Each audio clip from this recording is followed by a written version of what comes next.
मित्रांनो नमस्कार. आता आम्ही तळेगावमध्ये आहे आणि दुपारी मगाशी निघालो होतो कामशेटमधून, तर त्यावेळेस इतकं कडक ऊन होतं भयानक, तर त्यामुळे टोपी आणि गॉगल घेतलेलं आहे सोबत.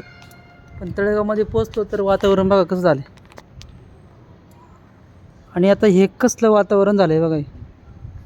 काय कारण असं या वातावरणाला असं होण्यासाठी का जिओ इंजिनिअरिंगचं एक्सपेरिमेंटल आता आपल्या महाराष्ट्रात पुण्यात त्यातल्या तळेगाव किंवा आपल्या मावळ भागात चालू झालेलं आहे असं तर मला वाटते.